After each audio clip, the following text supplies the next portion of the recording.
Good morning guys. आज है 30 जनवरी और 30 जनवरी के द हिंदू आर्टिकल में आप सबका स्वागत है।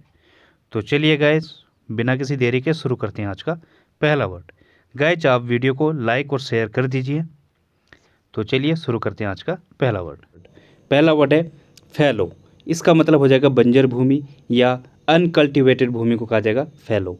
जो क्या है, जो जोतने योग्य तो है लेकिन बोने योग्य भी है, लेकिन उसको बोया ना गया हो, उसको ऐसे ही छोड़ दिया गया है, उस टाइप की जो बंजर भूमि होती है उसे कहा जाता है फैलो।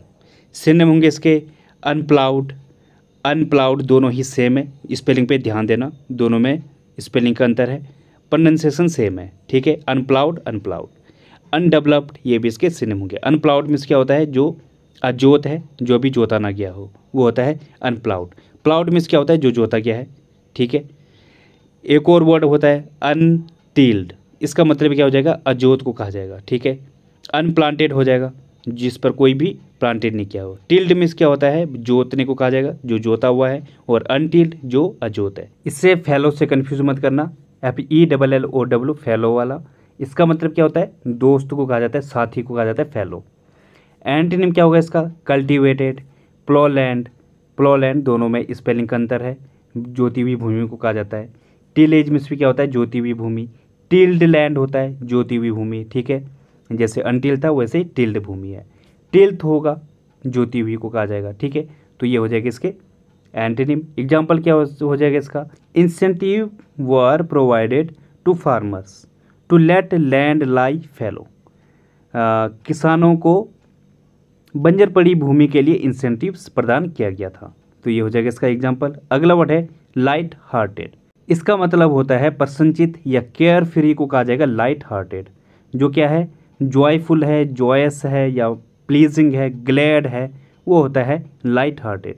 चेयरफुल, चेयरी, हैप्पी ये इसके सिनोनिम होंगे। प्रसन्नचित को कहा जाएगा चेयरफुल और चेयरी, ठीक है, ये इसके सिनोनिम है। कुछ और सिनोनिम है, जैसे अपबीट होगा, प्रसन्नचित को कहा जाएगा जो बहुत ज़्यादा खुश है, वो होता है अपबीट। लाइवली होगा, जो काफ़ी प्रसन्नचित है, ठीक है। जोवियल होगा, जीनियल होगा, इनका मतलब क्या होता है, खुशी को कहा जाएगा। एक इडियम है फुल ऑफ बीन्स। इसका मतलब क्या होता है, प्रसन्नचित को कहा जाएगा, ठीक है। तो ये इसके सिनोनिम है।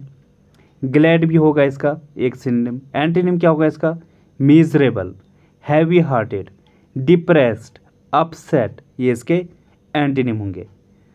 मिजरेबल मीन्स क्या होता है, दयनीय को कहा जाएगा। हैवी हार्टेड जो खुशी नहीं है या सैड है, वो होता है हैवी हार्टेड।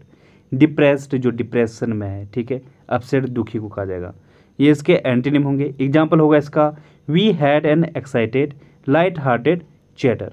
हमारे बीच उत्साहित प्रसन्नचित बात हुई, ठीक है। तो ये हो जाएगा इसका एग्जाम्पल।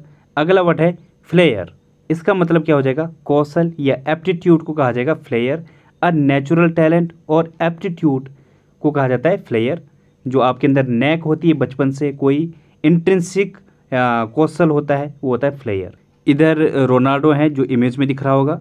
इनके अनुसार जो सक्सेसफुल इंसान वो है जिसके पास अपना एक टैलेंट है, एक फ्लेयर है, एक कौशल है किसी भी फील्ड में। तो अगर किसी के पास किसी भी फील्ड में कोई कौशल है, कोई फ्लेयर है, तो इसका मतलब वो सक्सेसफुल इंसान है, वो अपनी लाइफ में सही जा रहा है। तो इनके अनुसार यही सक्सेस है और यही सक्सेस का नाम है, ठीक है। सिनोनिम क्या होंगे इसके, टैलेंट, जीनियस, फैकल्टी, ये इसके सिनोनिम होंगे। फैकल्टी में इसमें क्या होता है, कौशल को कहा जाएगा। जो यूनिवर्सिटी में पढ़ाते हैं वो भी होता है फैकल्टी। एप्टनेस होगा, नैक होगा, ये भी इसके सिनोनिम होंगे। एंटीनिम क्या होगा इसका, इनएबिलिटी, जो क्या है अकुशल इंसान है। स्टूपिडिटी, इनकैपेसिटी, इनएप्टीट्यूड, इनएप्टनेस, ये इसके एंटीनिम हो जाएंगे। एग्जाम्पल होगा इसका, she had a flare for certain languages. उसके पास कुछ भाषाओं का कौशल था। तो ये हो जाएगा इसका एग्जाम्पल। वर्ड है करफफल। इसका मतलब हो जाएगा शोर शराबा या कोमोशन को कहा जाएगा करफफल। अ लॉट ऑफ आर्ग्यूमेंट या फिर जो नॉइसी एक्टिविटी है उसे कहा जाएगा करफफल। जैसे इमेज में दिख रहा होगा, यहाँ पे भी क्या दिख रहा है, नॉइसी आर्ग्यूमेंट दिख रही है, ठीक है। तो ये होता है करफफल। जो क्या है सिनोनिम होंगे इसके, जो डिसऑर्डर है, टर्मोइल, अपहीवल, ये इसके सिनोनिम होंगे। अपहीवल वैसे उथल पुथल को भी कहा जाएगा। शोर शराबा भी होता है, ठीक है। टर्मोइल मीन्स भी क्या होता है, शोर शराबा। डिसऑर्डर जो ऑर्डर में नहीं है। तो ये होते हैं, ये हो जाएंगे इसके सिनोनिम। कुछ और सिनेम है जैसे फस होगा। फस मीन्स क्या होता है, जो काफ़ी आर्ग्यूमेंट करे उस इंसान को कहा जाता है फस। एडजेक्टिव होगा इसका फसी, ठीक है, जो काफ़ी ज़्यादा आर्ग्यूमेंट करता है, नुस्खे निकालता है, वो होता है फसी। गारबॉयल होगा, ट्यूमल्ट होगा, ये भी क्या है, हड़बड़ को कहा जाएगा या कोलाहल को कहा जाएगा ट्यूमल्ट या गारबॉयल। कन्वल्सन होगा, खलबली को कहा जाता है कन्वल्सन। एंटीनिम क्या होगा इसका, काम, पीसफुलनेस, ट्रैंक्विलिटी। हस, ये इसके सिनेम होंगे। हस मीन्स क्या होता है, शांत को कहा जाएगा। ट्रैंक्विलिटी मीन्स भी क्या होता है, शांत। तो ये इसके एंटीनिम होंगे। एग्जाम्पल होगा इसका, there was a bit of kerfuffle during the race. Race के दौरान थोड़ा हंगामा हो गया था। तो ये हो जाएगा इसका एग्जाम्पल। अगला वर्ड है रिड्रेस। इसका मतलब होता है निवारण या कंपनसेशन को कहा जाएगा रिड्रेस, या कोई उपाय या समाधान को कहा जाएगा रिड्रेस। कंपनसेशन मीन्स क्या होता है, वैसे क्षतिपूर्ति को कहा जाता है कंपनसेशन। जैसे कि किसान होता है, उनके अगर फसल क्या है अच्छी ना हो तो, और क्या है ओलावृष्टि से उनका तहस नहस हो जाए, तो उसका एक उपाय निकाला जाता है, गवर्नमेंट उसको कंपनसेशन देती है, कुछ पैसा देती है, ठीक है। तो ये होता है रिड्रेस, किसी चीज़ का निवारण। सिनोनिम क्या होंगे इसके, रिफॉर्म, रेगुलेट, पुट राइट, ये इसके सिनोनिम होंगे। पुट राइट मीन्स क्या होता है, सही, ठीक करना, फिर से ठीक करना, ये होता है पुट राइट। कुछ और सिनोनिम है जैसे एटोनमेंट होगा। एटोनमेंट मीन्स क्या होता है, निवारण को कहा जाएगा, या फिर जो हर्जाना है उसे कहा जाता है एटोनमेंट। रेस्टिट्यूशन होगा। क्विटेंस होगा, इसका मतलब क्या होता है, भरपाई को कहा जाएगा क्विटेंस। एंटीनिम होगा इसका वर्सन, डैमेज, रॉन्गनेस, डिफाइल, ये इसके सिनोनिम होंगे। डिफाइल मतलब गंदा करना, वर्सन मतलब और ज़्यादा ख़राब करना, ठीक है, एक तरफ निवारण है, दूसरी तरफ और ज़्यादा ख़राब करना, डैमेज करना। रॉन्गनेस, ये इसके सिनोनिम होंगे, ये एंटीनिम होंगे। एग्जाम्पल होगा इसका, King Arthur tried to redress wrongs in his kingdom. जो किंग आर्थर है उसने अपने किंगडम में जो कुछ गलत हुआ था उसको उसका एक उपाय निकाला या उसको वापस सही किया, ठीक है। तो ये हो जाएगा इसका एग्जाम्पल। अगला वर्ड है प्रोवाइजो। इसका मतलब होता है शर्त, कंडीशन को कहा जाएगा प्रोवाइजो।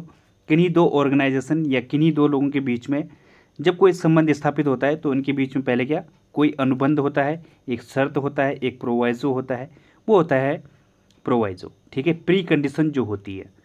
सिनोनिम होंगे इसके लिमिटेशन, रिस्ट्रिक्शन, रिक्वायरमेंट, ये इसके सिनोनिम होंगे। हर पार्टी अपनी रिक्वायरमेंट बताती है, रिस्ट्रिक्शन बताती है, लिमिटेशन बताती है, ठीक है, ये सारी शर्तें हैं। तो ये होता है प्रोवाइजो।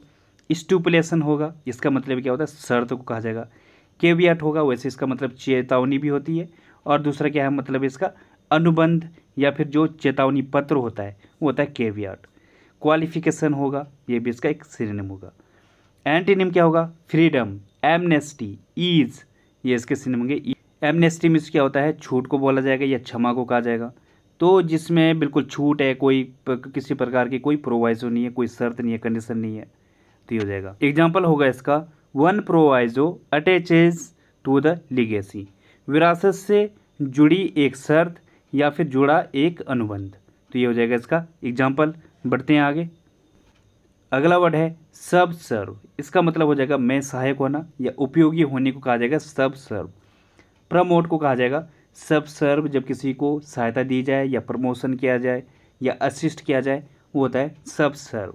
इसका एडजेक्टिव फॉर्म होता है सब सर्वेंट।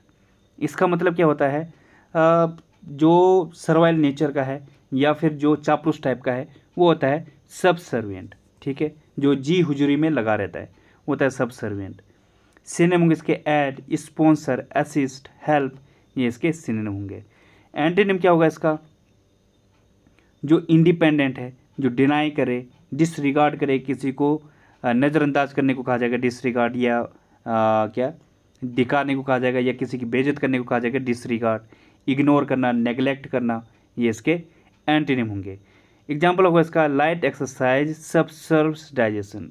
जो लाइट एक्सरसाइज है, हल्की एक्सरसाइज डाइजेशन में सहायक होती है, ठीक है। अगला वर्ड है इम्प्रिकेट। इसका मतलब हो जाएगा कोसना या कर्स को कहा जाएगा इम्प्रिकेट। सिनोनिम होंगे इसके एनाथमेटाइज, मैलेडिक्ट, बैडम, ये इसके सिनोनिम होंगे। इसका मतलब क्या है, इन तीनों का ही मतलब होता है किसी को कोसना या श्राप देने को कहा जाएगा, एनाथमेटाइज, मैलेडिक्ट और बैडम, ठीक है। श्राप देने के लिए एक और वर्ड होता है, वो क्या होता है बिस्रू, ठीक है। बिस्रू मीन्स भी क्या होता है श्राप देना या कोसने को कहा जाएगा बिस्रू। कॉल डाउन, किसी को धिक्कारने को कहा जाएगा कॉल डाउन। एंटीनिम क्या होगा इसका? किसी को ब्लेस करना, कमेंड करना, कॉन्ग्रेचुलेट करना, अपलोड करना, तारीफ करने को कहा जाएगा अपलोड। तो ये क्या है? इसके सिनोनिम है। एग्जाम्पल होगा इसका, he imprecated her for her wrong deed, उसके गलत कार्य के लिए उसने उसे कोसा। तो ये इसका एग्जाम्पल हो जाएगा। अगला वर्ड है श्वेत। इसका मतलब हो जाएगा लपेटना। नाउन भी है, वर्ब भी है। इसका मतलब क्या होता है? लपेटना भी होता है, पट्टी भी होती है। तो नाउन फॉर्म में इसका मतलब पट्टी होगा जो दिख रही होगी, और वर्ब फॉर्म में लपेटना या पट्टी को ही लपेटना। ठीक है। स्ट्रिप मिस्ट्री क्या होता है? पट्टी को कहा जाएगा। तो ये इसके सिनोनिम है। कवर होगा, बैंडेज होगा, रैप करना, कवर अप करने को कहा जाएगा रैप। इनफोल्ड होगा, लपेटने को कहा जाएगा इनफोल्ड। तो ये क्या है? इसके सिनोनिम होंगे। कुछ और सिनोनिम है, जैसे श्राउड होगा, इसका मतलब होता है कोई आवरण या कफन को कहा जाएगा श्राउड। स्वेडल होगा, क्लॉक होगा, इनवलप होगा, इन तीनों का मतलब क्या होता है? आवरण को कहा जाएगा। वैसे इनवलप का मतलब लिफाफा भी होता है। ठीक है, तो ध्यान रखना, ये भी क्या है? आवरण है। एंटीनिम क्या होगा इसका? Strip, bear. स्ट्रिप है यहाँ पे, इसका सिनोनिम भी है और एंटीनिम भी है। क्योंकि स्ट्रिप का मतलब क्या होता है? पट्टी भी होती है, जो एक पट्टी होती है। और दूसरा मीनिंग क्या है इसका? उतारने को भी कहा जाएगा। वो कपड़े उतारना हो, पट्टी उतारना हो, या फिर पैंट उतारना हो दीवार से, वो होता है स्ट्रिप। जैसे can you please strip of your shirt, क्या तुम अपनी शर्ट उतार सकते हो? ठीक है, इस तरीके से यूज होगा। और जो पट्टी है उससे कैसे यूज करोगे आप? जब आप कभी उसमें होते हैं, क्या बोलते हैं, मेट्रो स्टेशन पे होंगे। ठीक है, तो उस टाइम पे अगर आपको कहीं पे जाना है, जैसे राजीव चौक पे जाना है, दिल्ली में है, तो उस टाइम पे क्या बोला जाता है? You have to follow the yellow strip. जो येलो वाली पट्टी है आपको वो फॉलो करनी है। तो स्ट्रिप का मतलब पट्टी भी होता है। ठीक है। बेयर होगा, एक्सपोज, डीन्यूड, ये इसके एंटोनिम है। डीन्यूड मतलब कपड़े उतारना। ठीक है, नंगा करना, ये होता है डीन्यूड। एग्जाम्पल होगा इसका, क्लाउड्स स्वेथ द माउंटेन। जो क्लाउड्स है, जो बादल है, उसने माउंटेन को घेर लिया या ढक लिया। तो ये इसका एग्जाम्पल हो जाएगा। बढ़ते हैं आगे। तो गाइज, आज की पहली ईडियम है पुल योर सेल्फ टुगेदर। इसका मतलब हो जाएगा कंट्रोल वंस इमोशंस, और काम डाउन को कहा जाएगा पुल योर सेल्फ टुगेदर, मतलब शांत होने को कहा जाएगा पुल योर सेल्फ टुगेदर, या अपने जो इमोशंस हैं उनको कंट्रोल करने को कहा जाएगा पुल योर सेल्फ टुगेदर। जैसे एग्जाम्पल है, you have got to pull yourself together and find a job. तुम्हें जो है अपने आप को शांत करना होगा और कोई जॉब ढूंढनी पड़ेगी। ठीक है, तो ये इसका एग्जाम्पल हो जाएगा। अगली इडियम है a dime a dozen. And of इसका मतलब हो जाएगा वेरी कॉमन, जिसकी कोई वैल्यू नहीं है या फिर बहुत ज़्यादा कॉमन हो चुकी है, वो होता है अ डाइम अ डॉजन। जैसे एग्जाम्पल है, experts in this field are a dime a dodgem.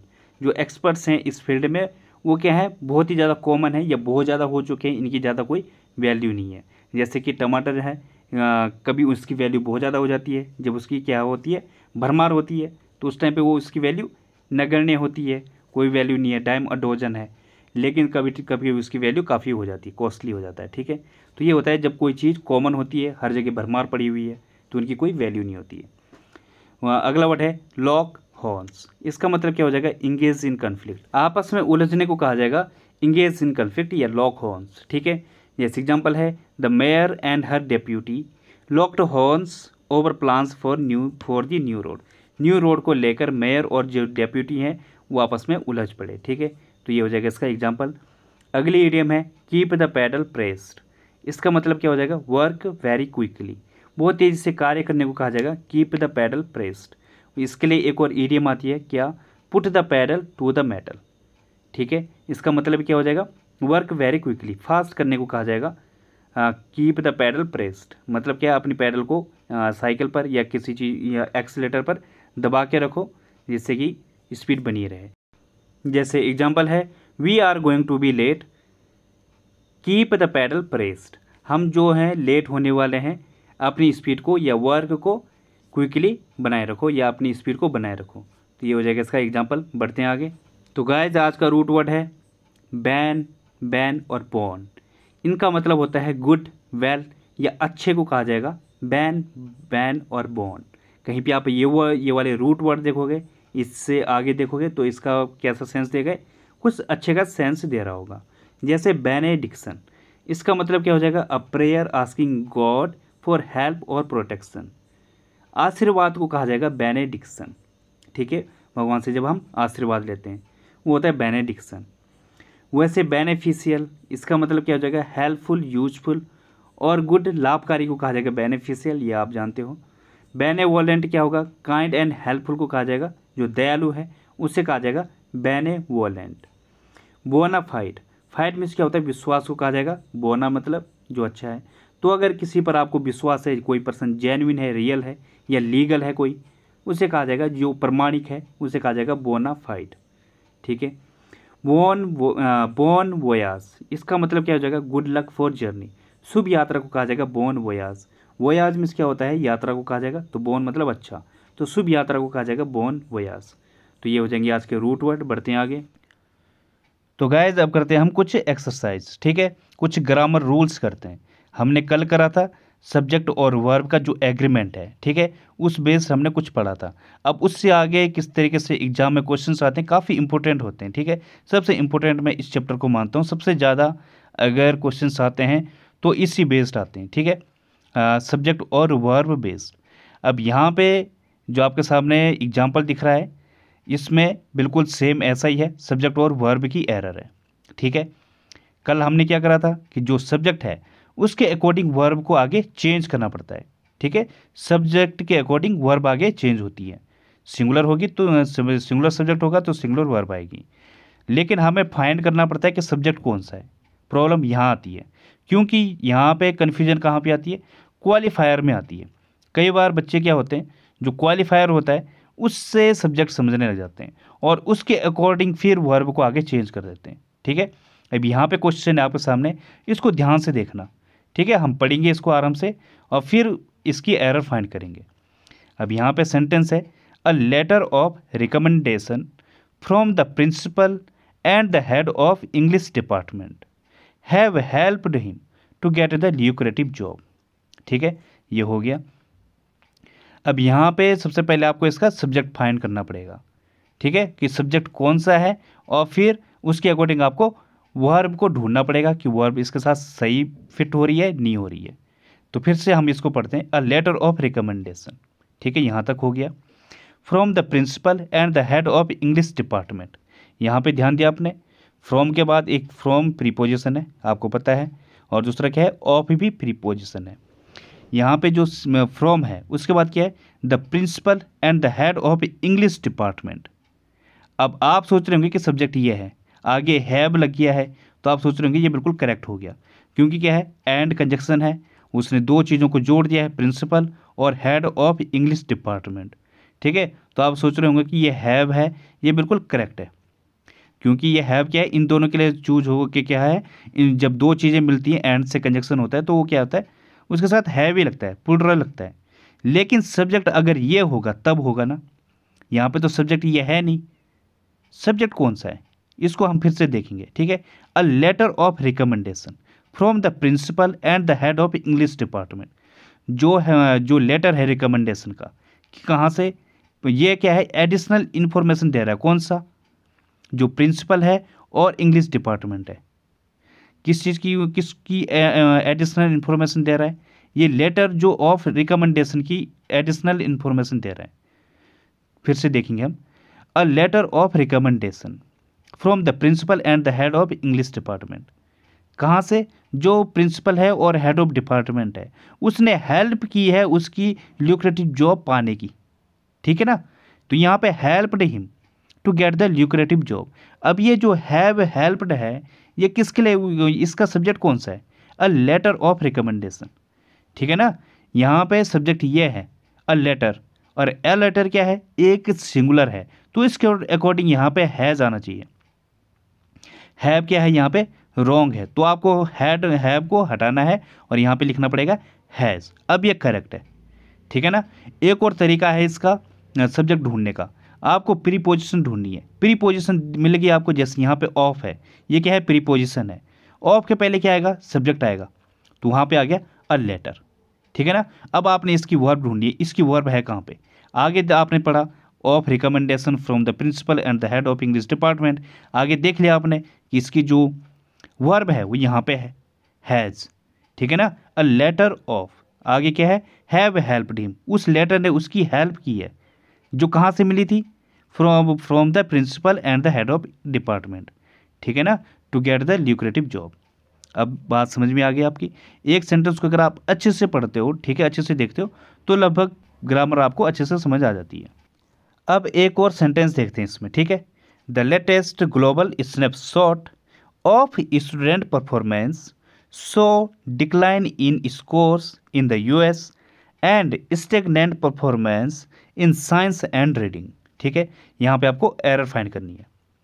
अब यहाँ पे ये आपको ध्यान देना है, यहाँ पे क्या है, the latest global snapshot of आ गया ना प्रीपोजिशन। अब ये पहला वाला क्या आ गया, मेन सब्जेक्ट आ गया। अब इसका आपको वर्ब ढूंढनी है। इसकी वर्ब कहाँ है, स्टूडेंट परफॉर्मेंस, सो यहाँ पे सो आ गया। अब जो ये मेन वर्ब है ये क्या है, ये है सिंगुलर में, ठीक है ना, ग्लोबल स्नैपशॉट। तो ये क्या है, सिंगुलर है। यहाँ पे जो सो है ये क्या है, प्लुरल है। तो आपको इसको चेंज करना पड़ेगा और यहाँ पे लिखना पड़ेगा सोज, ठीक है ना। तो यहाँ पे एरर यहीं पे है, ठीक है ना, सेकंड वाले पार्ट में। इसकी हम अच्छे से प्रैक्टिस करते हैं आगे, ठीक है। हाँ, काफ़ी इंपॉर्टेंट है। आपको अगले एक हफ्ते तक ये सेशन कंप्लीट देखना है, ठीक है। एक भी दिन मिस नहीं करना है आपको। आपकी जो ये प्रॉब्लम है सब्जेक्ट और वर्ब बेस्ड, ये बिल्कुल कंप्लीट ख़त्म कर दूंगा, ठीक है। पर आपको डेली देखना है। अब थोड़ी अच्छे से हम इसकी प्रैक्टिस कर लेते हैं, ठीक है। यहाँ पे सेंटेंस है आपके सामने पहला, 1/3 ऑफ द पिलर हैज़ और हैव रोटेड अवे। यहाँ पे आपको बताना है यहाँ पे हैज़ आएगा या हैव आएगा। तो हम पहले इसका सब्जेक्ट ढूंढते हैं। यहाँ पे 1/3 है, तो पहले सबसे पहले आपको मैं बता दूं, जो सब्जेक्ट होता है वो या तो नाउन होगा या प्रोनाउन होगा, ये आपको पता होना चाहिए। कोई एडजेक्टिव कभी भी सब्जेक्ट या नाउन नहीं हो, ये सब्जेक्ट नहीं हो सकता, ठीक है ना। अब यहाँ पे 1/3 क्या है, सबसे पहले आपको ये पता होना चाहिए ये सब्जेक्ट होगा या नहीं होगा। कि ये सब्जेक्ट नहीं है, क्यों नहीं है, क्योंकि ये क्या है, न्यूमरल एडजेक्टिव है। सबसे पहले तो बात तो यहाँ पे ये आ गई। वैसे भी जो फ्रैक्शन होता है या परसेंटेज होता है ये कभी भी सब्जेक्ट नहीं होते, इतना पता आपको पहले होना चाहिए। ना तो फ्रैक्शन आएगा ना कोई परसेंट, कभी भी सब्जेक्ट नहीं होते, ना सब्जेक्ट ना फ्रैक्शन ना परसेंट। तो ये तो क्या है, फ्रैक्शन है। दूसरी बात क्या है, ये न्यूमरल एडजेक्टिव भी है 1/3, तो ये वैसे भी सब्जेक्ट नहीं आ सकता, ठीक है ना, भले ही इसके पीछे ऑफ लग गया है प्रीपोजिशन। अच्छा, अब यहाँ तक आ गया। अब यहाँ पे क्या है, द पिलर हैव या हैज़ रोटेड अवे। अब जो द पिलर है ये क्या है, सिंगुलर वर्ब है, ठीक है ना, ये सिंगुलर बोल रहा हूँ, ये क्या है, सिंगुलर सब्जेक्ट है। क्योंकि पिलर क्या है, जो उसका 1/3 पार्ट है किसका, एक पिलर का। द पिलर आया ना, एक पिलर की बात की जा रही है, उसका जो 1/3 पार्ट है वो क्या है, खराब हो गया या सड़ गया है, ठीक है। तो द पिलर है ये क्या है, मेन सब्जेक्ट है, क्योंकि आगे रोटेड है क्या है, वर्ब लग गई है। तो यही इसका मेन सब्जेक्ट है, और मेन सब्जेक्ट क्या है, सिंगुलर है, तो इसके साथ क्या आना चाहिए, हैज़ आना चाहिए, ठीक है ना। अब दूसरा सेंटेंस देखो, 1/3 ऑफ द पिलर्स हैज़ आएगा या हैव आएगा, रोटेड अवे। यहाँ पे क्या है, 1/3 मतलब एक तिहाई पार्ट, तो ये तो आ नहीं सकता, ये न्यूमरल एडजेक्टिव आ गया, और ऑफ आ गया तो वो प्रीपोजिशन आ गया। द पिलर्स मेन सब्जेक्ट है, आपने देख लिया। लेकिन यहाँ पे क्या पिलर्स हैं, जो बहुत सारे पिलर्स हैं उनके 1/3 पार्ट की बात की जा रही है, तो पिलर्स के अकॉर्डिंग यहाँ पे हैव आना चाहिए। पिलर्स क्या आ गया, एक प्लुरल वर्ब आ गया, ये प्लुरल सब्जेक्ट आ गया, तो इसके साथ प्लुरल वर्ब ही आएगी, ठीक है। एक और देखो, 2/3 ऑफ द पिलर हैज़ और हैव रोटेड अवे।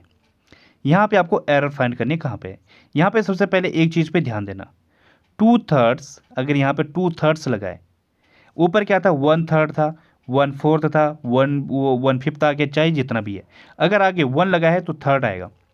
लेकिन अगर 1 से ज़्यादा आ गया, न्यूमरल एडजेक्टिव की बात कर रहा हूँ मैं, इसमें क्या आएगा, थर्ड्स आ गया, 2/3। तो इस पे ध्यान देना, अगर 1 से ज़्यादा है, 2, 3, 4, 2/3, 2/4, 2/5, मतलब 2 या 2 से ज़्यादा आ गया, तो ये क्या है, इसके साथ जो पीछे थर्ड लगता है, जो पीछे वो लगेगा, वो क्या लगेगा, प्लुरल में लगेगा, तो 2/3 आया, यहाँ पे 2/3 नहीं आया। तो सबसे पहले तो ध्यान आपने इस पे ध्यान देना है, ठीक है। ये एरर यहाँ से भी आ सकती है आपके सामने, थर्ड लगा देगा, 2/3 आगे 2 लिखेगा, फिर पीछे थर्ड लगा देगा, तो एरर है। पहली चीज़ पे तो आपको यहाँ पे ध्यान देना है। दूसरा क्या है, ऑफ द पिलर, यहाँ पे उसके बाद क्या है, द पिलर क्या है, मेन सब्जेक्ट है, पिलर क्या है, सिंगुलर वर्ब में, ये सिंगुलर सब्जेक्ट में, इसके साथ क्या आएगी, सिंगुलर वर्ब आएगी, तो हैज़ आएगा, आगे बिल्कुल सेम है, ठीक है ना। तो यहाँ पे आपको ये ध्यान देना था 2/3 का। एक और सेंटेंस देखो fourth, 2/3 of the pillar has rotted away. अब यहाँ पे आपको एरर फाइंड करनी है। यहाँ पे आपको एकदम से दिख गई होगी 2 लिखा हुआ वहाँ पे और उसके साथ थर्ड लिख दिया, जबकि इसको क्या होना चाहिए था, 2/3 होना चाहिए था, ठीक है ना। तो यहाँ पे एरर है। अब यहाँ पे आगे देखो, क्योंकि द पिलर था, ये सिंगुलर वर्ब है, ये सिंगुलर सब्जेक्ट है, इसके साथ हैज़ आ गया, तो बिल्कुल करेक्ट है। एक और सेंटेंस देखते हैं, अ थर्ड ऑफ अस। यहाँ पे थोड़ा सा ट्विस्ट है, इस पे ध्यान देना। क्या है, a third of us feels compelled to check our phones in the middle of the night. ठीक है, हम में से जो थर्ड लोग हैं, हम में से अ थर्ड ऑफ अस, हम में से जो थर्ड हैं वो क्या करते हैं, वो रात को मिड नाइट में फ़ोन को खोलने के क्या है, वो खोलते हैं। ठीक है, वो कंपेल्ड है, मजबूर है। अच्छा, अब यहाँ पे ध्यान देना, यहाँ पे आपको सबसे पहले सब्जेक्ट ढूंढना है इसका। और थर्ड क्या है, न्यूमरल एडजेक्टिव निकल गया, उसके बाद ऑफ अस, ठीक है ना, feels compelled to check our phones. अब यहाँ पे जो अस है ये मेन सब्जेक्ट है, ठीक है ना, तो इस पे भी ध्यान देना। यहाँ पे अस क्या है, मेन सब्जेक्ट है, इसके साथ फील्स आया है। फील्स क्या किसके साथ लगता है, सिंगुलर सब्जेक्ट के साथ लगता है, लेकिन यहाँ पे फील्स लिखा है और अस क्या है, प्लुरल सब्जेक्ट है, तो इसके साथ क्या आना चाहिए, प्लुरल वर्ब ही आना चाहिए। तो फील्स की जगह क्या आएगा, फील आएगा। अब ये करेक्ट है। तो एरर कहाँ पे थी, इसके बी पार्ट में ही थी, ठीक है ना। तो इससे आप ध्यान देना है, अस भी क्या हो सकता है, जो ऑब्जेक्टिव टाइप का लग रहा है वो भी कई बार सब्जेक्ट हो सकता है, ठीक है ना। तो यहाँ पे ट्विस्ट यही था। तो गाइज यहाँ पे दो वर्ड हैं, क्वाइट और क्वाइट, और दूसरा है कंप्राइज और कंपोज। इनमें क्या डिफरेंस है ये आप मुझे कमेंट बॉक्स में लिखोगे। तो गाइज आज के लिए बस इतना ही। थैंक यू, धन्यवाद। If you like the video please like, subscribe and share the video.